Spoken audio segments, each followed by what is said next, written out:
Alright, good day mga sir. Meron tayong isang bisita dito from Coronadal City. Isang Inmax version 2 na merong check engine at saka yung kanyang EBS ay nag-always on yung kanyang indicator light. So ang priority pala na concern dito ng ating customer ay yung kanyang EBS dahil minsan daw ay nawawala yung kanyang speedometer at always on yung kanyang EBS indicator light. So dito mga sir, para hindi na tayo maghuhula-hula kung anong unahin natin or ano yung gawin natin, so gagamitan natin ito ng scanner. Ang gamit pala natin ng scanner ay isang MST 500 Pro para hindi natin hulaan kung ano yung aayusin natin sa kanyang motor. Upon checking mga sir, ang main problem pala ng motor ni Bossing kung bakit nagkaroon siya ng check engine ay nanggagaling doon sa kanyang EBS module or yung tatawag natin na EBS ECU. So mga sir, may problema po yung EBS motor ni boss at saka yung kanyang EBS module. So ito lang yung main problem natin mga sir na tatanggalin para ma-address na yung issue ng motor ni Bossing.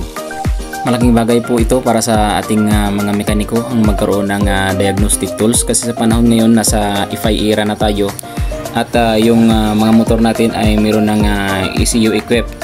Kaya hindi natin basta-basta hulaan kung anong sakit ng motor para hindi rin makagastos ng malaki yung ating customer. So ayan mga sir, inumpisahan ko lang na buklatin yung kanyang EBS module. So dito pa lang mga sir, yung kanyang EBS module ay napasukan na ng fluid. Ayan mga sir, makita nyo may mga tulo na lumalabas doon sa kanyang EBS module. According sa ating customer ay 5 months ago na pala niyang na-experience yung ganitong issue sa kanyang EBS na nawala yung kanyang speedometer at palaging nag-on yung kanyang EBS indicator light. So dito mga sir, actually all goods na po ito lahat, na ayos ko na. Yung vlog pala natin ay short lang po ito kasi naisingit lang natin yung unit ni sir sa ating break time. Kaya wag na kayo magtaka kung bakit part-time mechanic yung pangalan ng aking YouTube channel at saka yung aking Facebook page, dahil part-time lang po ang pagiging mekaniko natin. At full-time teacher po ako sa Department of Education, specifically sa senior high school na nagturo ng automotive technology. So ayan mga sir, all goods na po lahat, naayos na po namin yan.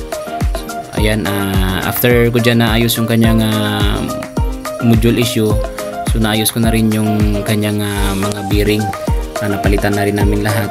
At yan, happy na po yung aming customer na nakauwi ng matiwasay at wala ng sakit sa ulo.